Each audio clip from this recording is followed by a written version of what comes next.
One of them days. How you doing, ladies and gentlemen? Welcome to This and That. I'm your host, Xander, where we're talking about this, that, and everything in between. I appreciate your patience. We're still dealing with this internet situation. We got about 30 days left. Trying to work through the kinks. They have not.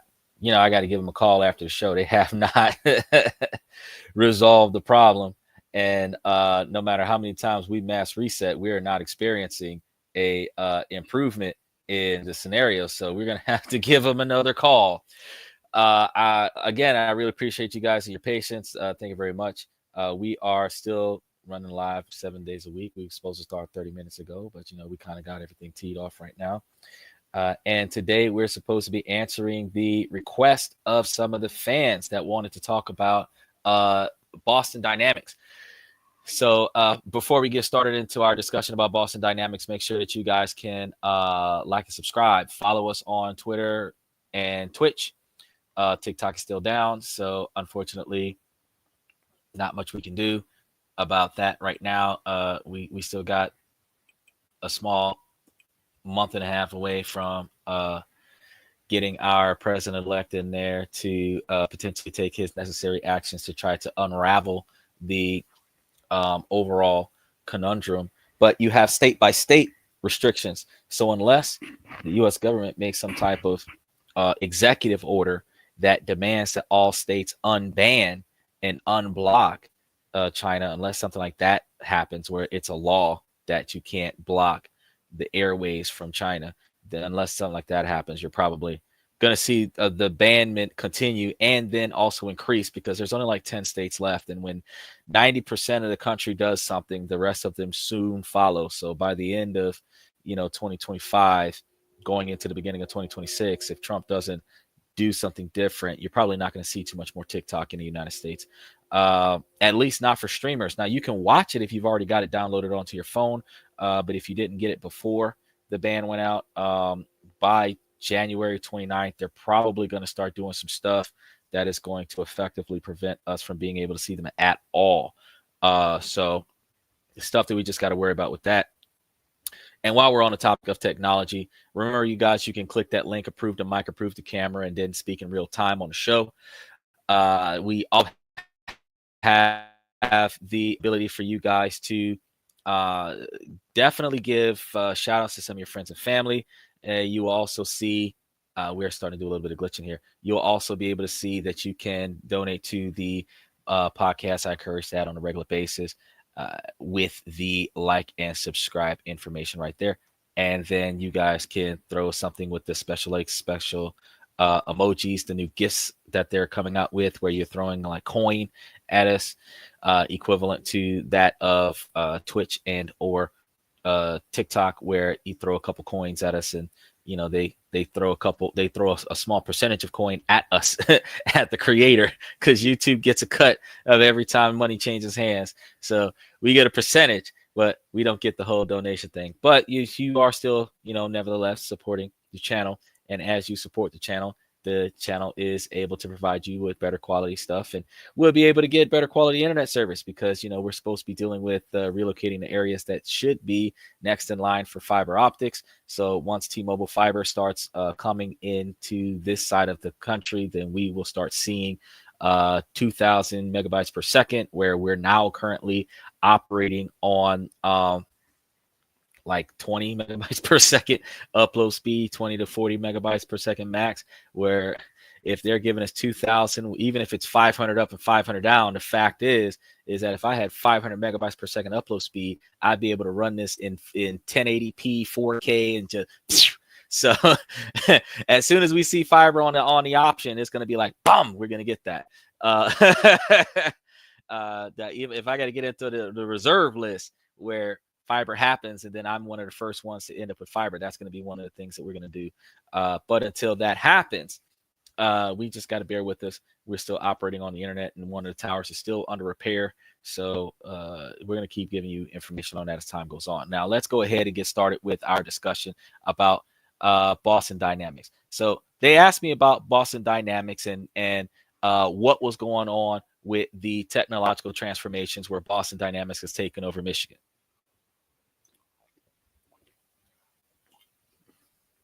I got to sip on that scissor, y'all. Technically, they're not taking over Michigan. Nevertheless, the company has been continuing to push the boundaries of robotics in Michigan, making significant strides in robotics and artificial intelligence, particularly under the ownership of Hyundai Motor Group. So the Sonata, the Sequoia, um, I can't remember the sports car right now, the Genesis, the Hyundai Genesis, the maker of those cars is Boston Dynamics. So I just wanted you to know, if you're looking for a swift car, sweep over there by Hyundai, because Boston Dynamics is going to have some tech. And when they start doing tech stuff, they usually implement their tech stuff into their cars. So just think about that. Now, what happened was in June of 2021, Hyundai Motor Group acquired an 80% stake in Boston Dynamics from SoftBank for approximately $880 million. This acquisition is part of Hyundai's strategy to enhance its capabilities in future mobility solutions, including robotics. So following the acquisition, Hyundai announced the creation of the Boston Dynamics AI Institute, which aimed to advance research in artificial intelligence and robotics. This institute is expected to foster innovation and development in creating more advanced robots. Boston Dynamics has shifted its focus towards more practical applications for its robots, and the introduction of Stretch, a robot designed specifically for moving boxes in warehouses, like the ones that you've seen. What was it? Digitech, that was picked up by Jeff Bezos and put into the Amazon warehouse, similar to those. These robots mark a move towards commercial viability. Stretch is expected to become one of the company's most successful products due to its targeted functionality. Now, the new Atlas robot, which is fully electronic and designed for efficiency, is being piloted by Hyundai at its factories. This indicates a strong commitment to integrity. So they're going to integrate the advanced robotics into manufacturing processes. And I'm going to be honest with you, there are some ongoing discussions about the commercial viability of these robots and their potential to replace human jobs in certain sectors. There isn't a potential. It is a guarantee. I've been telling you this for 7 months now. I think we did the first show about it back in like June or July. And no, actually, we did the first show about it in April. Then we did a follow-up show in June. And then we talked about it again in July. So as they are making machines that are more effective and more efficient than the average day-to-day human, and they cost less per machine and produce 24 hours a day, 7 days a week, you are going to see effectively commercial businesses, Fortune 500 companies, big business investors redirect their attention from $50 an hour minimum wage for their employees to $35 a day for an AI. Not much you can do. Not what you can do about that. However, what you will see is a growing need for people to build machines until, of course, they start building machines that build machines. Effectively, we're going to end up in the communist style scenario, because you're only going to be able to trade for goods and services with other goods and services, because you're not going to be able to go to work and make a dollar, because the machines are going to be doing all of the work.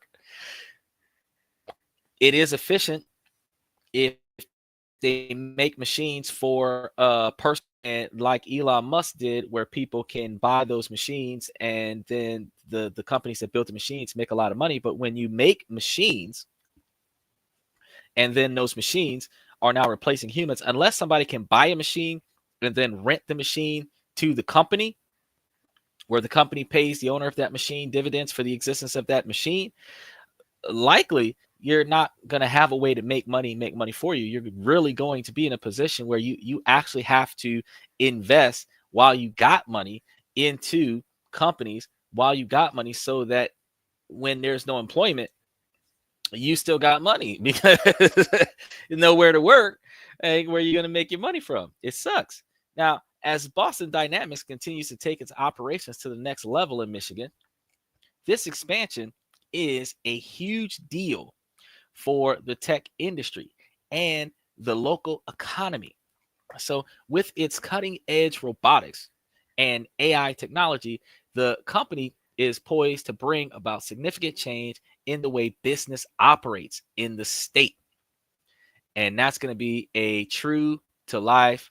Look at that. We just had a flash of the internet. That means the tower just took a dump. So I appreciate your patience on that.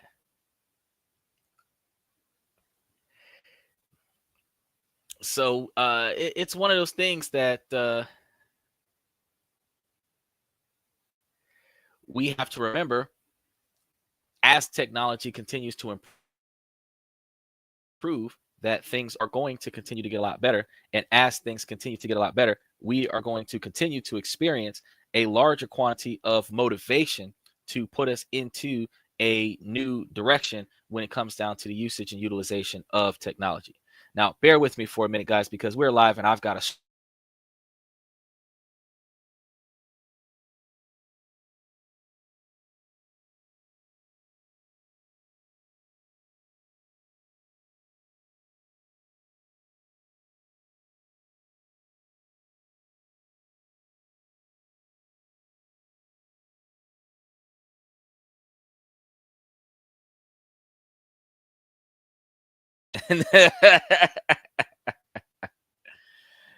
it's going to be one of those days. Almost got it. There we go. All right. So, we're still coming back. And now we're here. All right. Now that we got the internet back up and going, boy, I tell you, the things we do for a live podcast. Advanced mobility and agility is going to be the next thing that we're going to be looking into. The robots like Spot and the new Atlas are designed to navigate complex environments. They can perform tasks such as walking, climbing stairs, and even executing parkour moves. Why are y'all got these things doing like Tai Chi, Taekwondo, and Tai Bei? What you call it? Like, yeah, what?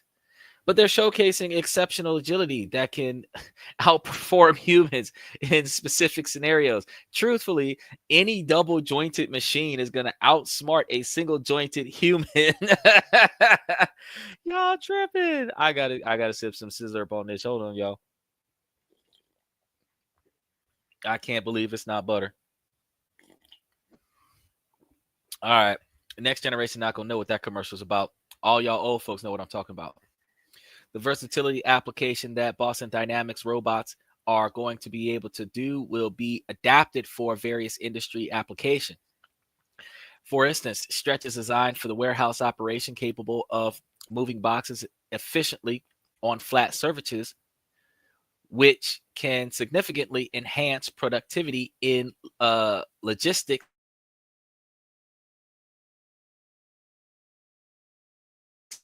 Again, all right, we're gonna try this again. Robots design is now in its latest model, built to be more durable and efficient. So when it picks up a box, it's not going to break. The new Atlas robot is fully electric, eliminating the need for hydraulic systems, which means it's not going to be emitting fuels and oils and required to be maintenance and change out the lubricants and all this other stuff. And this improves reliability and reduces maintenance needs. The enhanced control software, as long as it doesn't get hacked, it has received recent advancements in the software that allow for better integration of these robots into existing workflows.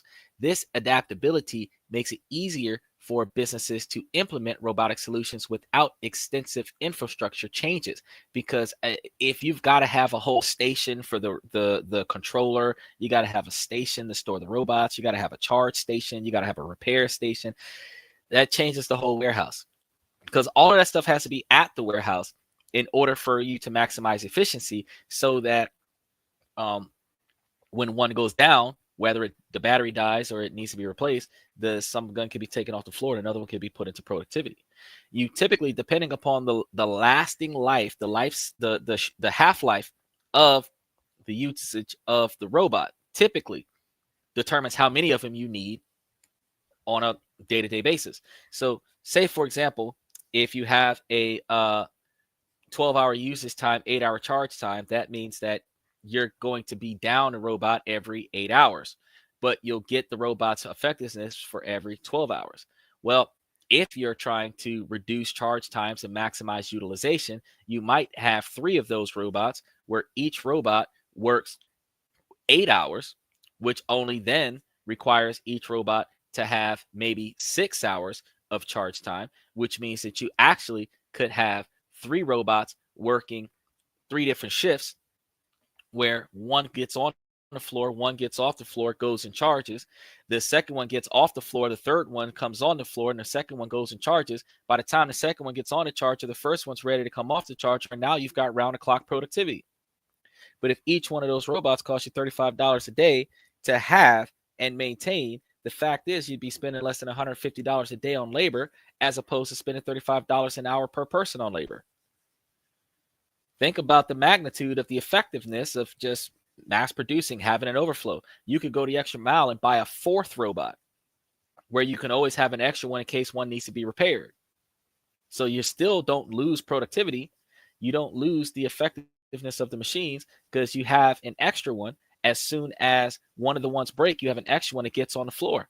But you got 3 of them rotating out on a regular basis. And when one of them goes down, you bring up the 4th one. Or you could have 4 of them rotating out on a 3-hour schedule where when one of them goes down, you can leave it out of the rotation and let the next one go up. Still maximizing efficiency. Notice how one of the robots can have a sick day and 100% productivity happens every day of the week, whereas one human has a sick day and your productivity is negatively impacted. That's the biggest difference. So Michigan is no longer stronger or no longer a stranger to the innovations of the rapid advancements of technology like robotics and artificial intelligence. This possesses some unique challenges. As the technologies become more prevalent, traditional sectors like manufacturing and logistics will need to adapt quickly to stay competitive. This could lead to some significant shifts in the job market, with the roles becoming obsolete and new ones emerging, because most of the manual labor heavy lifting jobs that dropouts can do will become obsolete, and more engineer degrees are going to be required to fix the machines that are doing the work of the manual labor worker.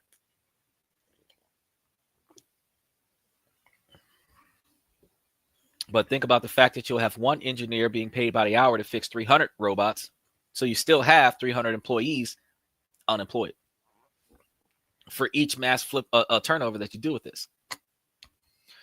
One of the biggest concerns is job displacement, as I've been explaining, particularly in industries where automation is becoming more widespread.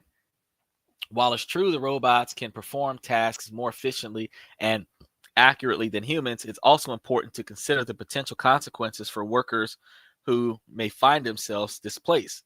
Because if you get fired from a job because they don't need you anymore, and all of the companies are staying competitive and doing the same thing, who are you going to work for? Because nobody needs you. They got machines. This is a complex issue that will require careful planning and consideration from policymakers and business leaders alike, where they may have a minimum labor requirement that requires a certain number of humans to be on the payroll in order to be fair. Affirmative action towards human beings. Either way, the high cost is an issue. The price point for Boston Dynamics, I'm thinking about getting something to eat because Thanksgiving's around the corner, y'all. Robots is significant barrier for many potential users. So the Boston Dynamic robots are a significant barrier for potential users. For example, Spot costs approximately $74,000, while humanoid models like Atlas can range from $500,000 over $1 million, which means the average individual can't afford that. Now, when you start talking about the cost of Spot, for one spot, $500,000 for one spot, you're technically not going to get your money's worth out of that one spot for probably 10 years at $50,000 a year. 20 years at $25,000 a year. That's a career, which at 25,000 a year, you're probably not paying them uh, uh, much more than $2,000 or $2,500 a month, which is upward of maybe $20 or $25 an hour for spot. But I mean, when you start talking about over $1 million, yeah, that's too much. That's too much. So, high cost limits accessibility to larger companies or specialized industries, which is going to keep the robots out of mass population for a small period of time, but not a large period of time, because when one robot can do the work of 2 to 5 men 7 days a week, you're looking at 5 robots replacing 500. You're probably going to say, well, I'll pay that cost. And they'll do an integration. They'll start off by bringing in 5 or 10 robots and laying off 10 or 20 people. And every quarter, they'll be doing budget cuts until there's no employees left on the payroll. Limited functionality in unstructured environments. This is going to be one of the downers. While robots like Stretch excel in structured settings like warehouses, the struggle in unstructured environments, for example, Stretch cannot navigate complex terrain or perform complex manipulation that requires adaptability. That means that if you've got something on the floor, Stretch is not going to be able to know how to go around it, go over it, go through it. Stretch is going to get stuck on it, and now you got to stop what you're doing and go over there and go get Stretch unstuck while he's carrying 1,000 pounds worth of stuff. That still gives you a job. Go free Stretch. The commercial viability concerns are looking at, despite their impressive capabilities, they're looking like, based on the information I'm providing you guys, is that there's still skepticism about the commercial viability of these robots, because many potential customers lack clear cases that justify the investment in such advanced technology. I'm not about to buy a $500,000 robot that's going to pick stuff up off the floor for me, because there's only 3 kinds of things that go on the floor: the things that my dog can eat, the things that can stay down there, and the things kids can play with. That's it. Nothing else should be hitting the floor. So I don't know how they're working this out, but that's how I logistify that. Now, when you're looking at the dependence on stability and the conditions that will support that type of stability, that's going to be something hard to talk about as well. The current robotics solutions often require stable conditions to operate effectively, and this is going to provide limitations that mean they may be suitable for all tasks or environments when unpredictability is common. That is the limitation that they're not understanding, is that these robots are not going to be an all-purpose robot, and they're not going to be reliable in 100% of the terrains that they're in. Some terrain, like if you're working outside in the yard and stuff like that, some terrain have potholes in it and stuff like that. You're not going to be able to navigate it. When you're dealing with multi-story floor plans, the robot's not going to be able to deal with that either. So there's going to be a lot of issues when you have storage space where boxes are stored on the floor that are not part of the floor plan, and the robot's got to run into them to realize that it's not there. You're going to have a lot of issues that you have to overcome. So Michigan will need to find ways to balance the benefits of technology, and while they're balancing these technological advancements with the need to protect and support its workforce, it might evolve investing in retraining and upskilling programs, as well as creating new opportunities for workers in emerging fields like robotics and AI. If you make everybody learn how to fix stuff instead of learning how to carry stuff, then they'll still have a job when the machines need to be fixed.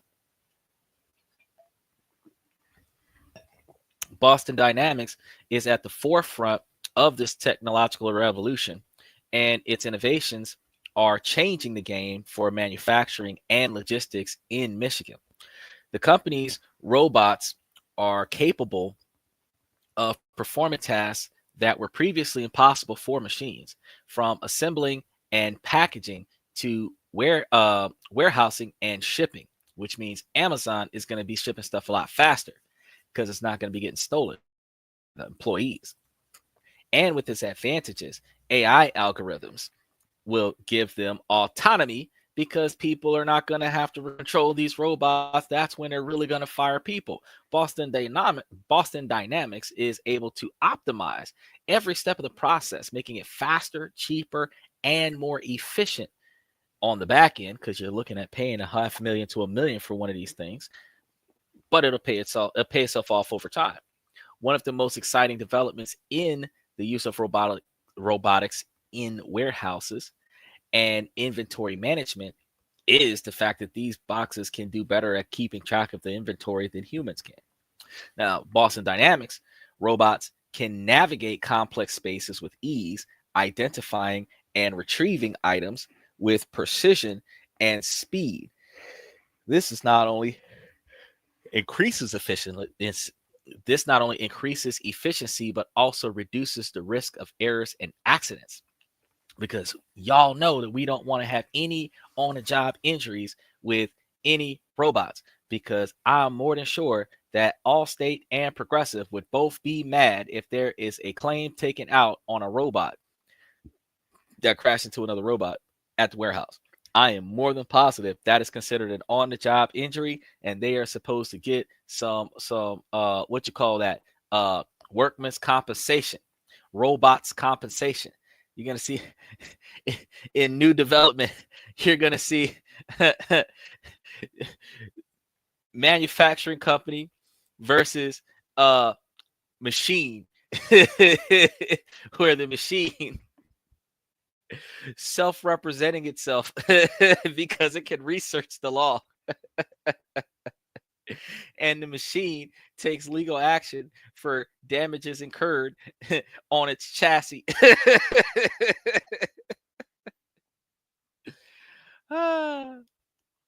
Liability due to spills from the coffee pot from the humanoids and made hazardous conditions for the robotics. Well, I tell you.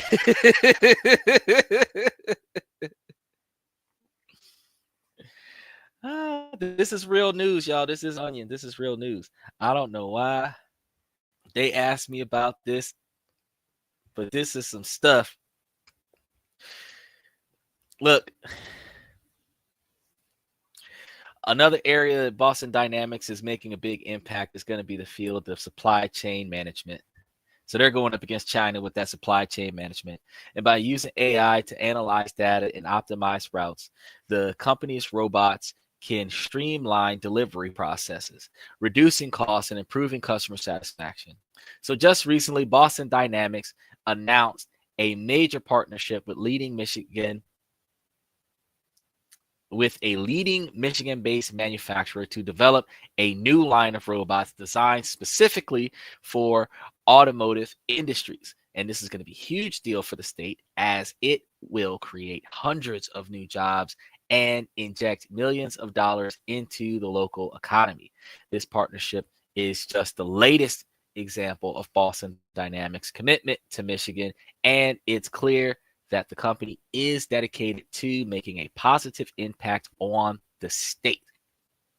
From its investment in local research and development for its support for education and training programming in the state of Michigan, Boston Dynamics is truly a partner to the people of the state. So, what does the future hold for Michigan as Boston Dynamics continues to grow, expand, and operate? It's clear that the company will play a major role in shaping the state's economy and workforce, but it's up to the policymakers and businesses and the leaders of those businesses to ensure that this growth is balanced with the need to protect the support of humanoid workers. So what do you guys think about the rise of the robotics in the workplace? Do you guys think that the net positive or a threat of traditional jobs? I want you guys to take the opportunity to let me know. Definitely in the comments below. You can actually message me on the main channel. And if there are any other topics you'd like me to explore in the future videos, be sure to make sure that you suggest those as well. I managed to tiptoe right through that. Barely able to make it through with the internet issues that we've had. But apparently, since Boston Dynamics, because I'm thinking about Beta Dance, and Beta Dance is the one that's being sued by the state of Arkansas right now for not doing right by the kids on social media. But Boston Dynamics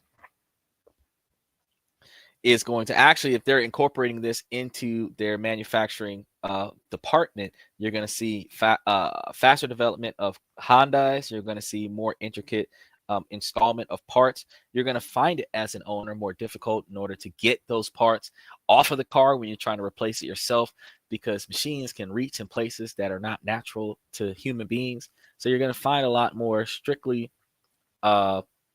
manufactured vehicles. So for those of you that are still mod car drivers that actually mod your car, you don't just buy a Hellcat with a scat pack and say that you got the fastest car in the world. You guys are going to have a little bit more difficulty getting to your stage 2 strip downs because you can't get your hand in there. The machine doesn't have limbs like that. That's going to be one of the turnabouts that's not going to be fair play for the average human being, because you're not going to be able to fix as much stuff on a car, because it's going to be hard, since the machine is able to strip everything down and then put it back together in a shorter period of time than humans have the motivation and the energy to make that stuff happen. So I'm really looking forward to seeing what technology is going to look like, because as Elon Musk is promising us a driverless car in 2026, and there is, from what I understand, no waiting list for that driverless car, there is a strong possibility that those that are still on the Cybertruck waiting list can potentially trade up from the Cybertruck at $125,000 to the auto driving robotaxi for $30,000, which is actually probably going to be more fiscally responsible for the average American, because while there's over 2.5 million people that are on the Cybertruck list, most of them don't make $125,000 a year. A lot of people, because when the list was created, they only asked for $100 to get on a reservation list, and then you would not experience the price increase that the regular customers would experience and be the first one in line. Well, they did a price adjustment. So unless they're going to work through the membership status, where they can then turn around and say, yeah, we're gonna start charging people more money for it because they're no longer VIPs, then that way you can say you got it at a steal. But truth, as long as it's 125 grand to get it early, when the regular price is supposed to be 100 grand, when the original offer price was 79 grand, I don't know. They're gonna have to find a way to make it make sense to me. But I'm definitely in for technology. I just warn everybody that technology is not going to be our friend in the long run, because depending on where you put it at, especially when you give it a network of communication with one another, and self-learning capabilities and self-preservation, those are the 3 criteria that is needed for the machines to take over the world. Because you can create it with only so much restrictions. Once you give it self-preservation as one of its primary directives, it is not going to allow itself to be destroyed, which also means that you're going to see uncontrollable machinery. But until you get to the uncontrollable machinery, you're going to be dealing with situations where you've been working on a job for 10, 15, 20 years, and they fired you for nothing. And as you walk out, 38 robots march in like the Terminator 5 series, and you're just like, dang. And because all of the companies are competing against one another for the exact same type of productivity, guess what? All of the businesses in the same field are going to be doing the same thing. So when you get fired, where are you going to work? And the company only gives people disabled if they're completely unemployed and physically incapable of doing a job. If you're physically capable of doing a job, you're just going to be unemployed and broke. That's going to be hard to deal with in America, because we need like 65,000 a year to be poor, just about. So we got to really start thinking about how we're going to spin this for the upcoming future, because it doesn't look bright for the worker class of things. But when you start taking the technology and you start giving it to the consumer for personal use, oh yeah, having a robotic personal assistant, awesome idea. For $500,000, not worth it. But remember though, for a billionaire, $500,000 is like $5. I'm gonna say that again because the internet just did me something dirty. I said that for a billionaire, $500 seems like $5. So it's not that expensive for a billionaire. But for the average everyday worker that's making about $70,000 a year, if you're making $70,000 a year and you're looking at this $74,000 robot that's just gonna pick something off the floor for you, bro, Vansuela, the housekeeper, Superman's housekeeper. No, he no here. She'll be the best one to cut the $5.50 an hour and 70 grand. That's like 20 years of employment for Vansuela. You could go to the Philippines. You could spend $2,000 to fly to the Philippines and spend $6,000 to fly back. $8,000 if you go get two of them and bring them back to America, and you could just pay them $15 an hour and still be able to outdo that 70 grand because you would have two people knocking it back for you for $30 an hour for the two people, where in their country $300 a month was a lot of money. $500 a month was a lot of money. You start offering them $500 a week or $1,000 a month. As far as personal assistance go, of course, you're paying $12,000 a year for people, or $6,000 a year per people at $500 a month. But if you're doing like $1,000 a month for a person, you're looking at $12,000 a month for a person versus $75,000 for the one machine, which means that you would have gotten what, 7 years out of that person, where that robot might give you 20 years, but the robot has to exist and not be broken inside of that 20 years in order to become a profit for the personal consumer. So I got to tell you,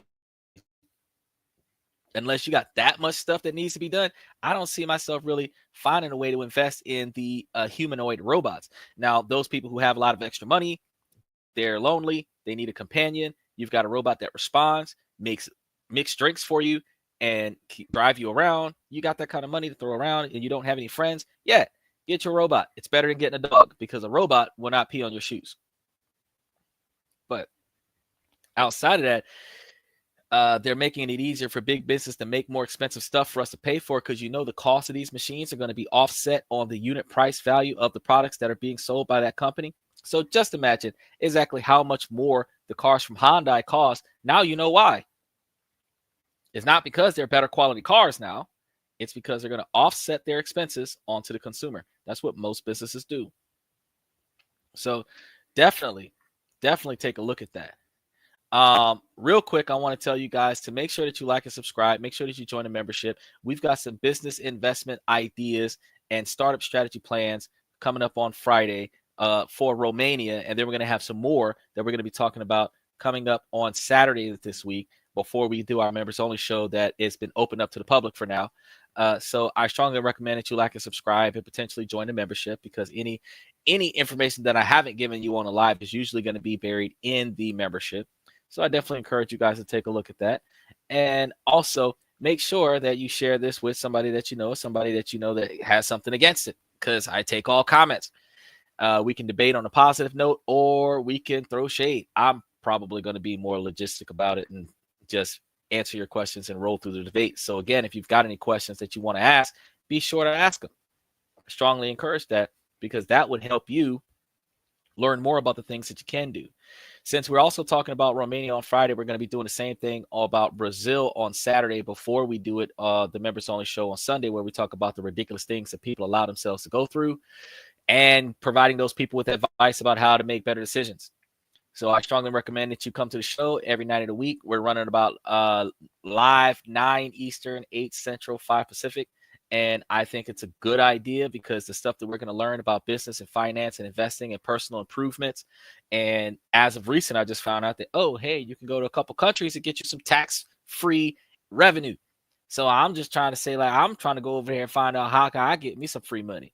Is it free money, or is it not free money and they're just like it's free money? Like when somebody says, oh, buy it now when you get a rebate. You tell me buy it now and I get a rebate, man, you better take the rebate off the cost of the price of this item, because I don't really want to wait for my money back. It was supposed to be free out the door. It ain't supposed to be for a price out the door with a full refund later on. You just trying to make profit off of the product to keep your sales looking good. I ain't trying to have all that. I'm not trying to participate in that. That's like the people at the drive-thru that ask you to go around the building one time while they get your food together so that you can bring the drive-thru time down. Nah, I ain't got time for that, young. Nah, I'm gonna sit right here at the window. You should have got my stuff together from the time I got off the speaker until the time I got to the window. Taco Bell got your food up in less than 2 minutes because the machines are taking over the kitchen. So you're not gonna tell me that I gotta make a lap around the drive-thru when I can go to Taco Bell and the order beat me to the window. They got a safety deposit box where it comes down the chute like at the bank, and a sliding glass door opens and your food come out. Like, nah, they got it. So as we continue on with finding other ways to recognize the advancements of technology in our country, this and that is going to be covering a lot more down to earth and intricate incentives that other countries are doing, because those of us in America that want to go other places and try something new, we can do that if we know that it exists. We just got to know who to talk to in the embassy. We also know that if it can be done here in America and we just didn't know about it because nobody said anything before and we didn't know who to ask or what to ask, when we found out who to ask, I'm going to be telling you guys all the awesome stuff that we got going on in the country in 2026 and 2025 and in 2026, so that you can prepare for 2026 through 2025, because I want to see some big changes from you guys. I want to see us making more logical and rational decisions as high value individuals and deterring ourselves from the low value behavior, because I mean, who wants chaos in their life? I know I sure don't. And I also believe that you guys stick with us on this and that as we keep running through the ins and outs of the social interaction topics, as we have been dying down on those as of late, but we are bringing them back up because, you know, there's only so much that can be talked about before we have to start really showing why it needs to be done that way, and showing you all the ways that you can go from a small business to a big business, from an individual making W-2s to an individual working in your own business. And then the reason why you need to have a supportive family, you need to have a supportive relationship so that you can be able to focus on that business and be successful at that business, which means that you need to have that partner that is going to invest in your success so that your business can be successful, so that the dividends from your investment into your business can take care of your family. Reciprocation, why that is so important now that you're able to see why it's so important with all of the many ways that you can make and save money, where you can spend a little bit of money and get a lot of money back on the back end. Now that I think about it, probably going to be doing like country by country based on requests. So if you guys are in a country and you want to know what's going down with your country, because I think Taiwan might be next, if I do the top 10 countries that have been following us on the channel so far, I'm going to end up having to talk to the Philippines. I'm going to have to run some coverage on Russia, Vietnam, United Kingdom. Look at what we got here. India, Germany, Australia, South Africa, Mexico. We already talked about Mexico, actually. We talked about Mexico, Canada. We haven't talked about Indonesia yet. So, you know, we need to start talking about ways that we can make money all over the world. I had one of my students, a very brilliant child. She was talking to me about how the economy in Africa,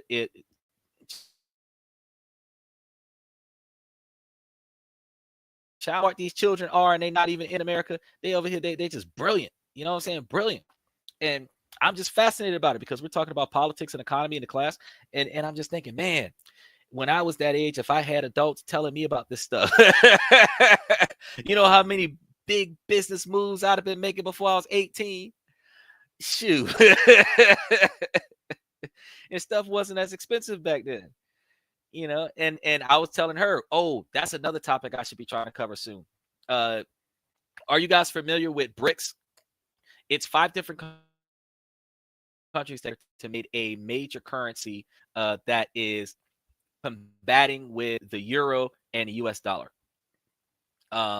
Clearly, the yen and the yuan are not inside of the world power competition, but BRICS is 5 different countries that are coming together. And that is an acronym for the 5 countries. I can't remember all 5 of the countries that are in it, and I feel like I should cover that to talk about how that currency is working these days and how effective it is for the development of those countries. But that currency is the reason why Africa and other such small countries that used to be underdeveloped and underpopulated, or underdeveloped, overpopulated, and underfunded, are now becoming thriving industries in world currency. So I really believe like there's going to be a lot of stuff that's going to be coming up, and that's why you see, if you like and subscribe, you will see that we are still adding shows throughout the week. We went from like 30 plus different shows to like the last 7, because YouTube only shows like the next 14 days anyway. So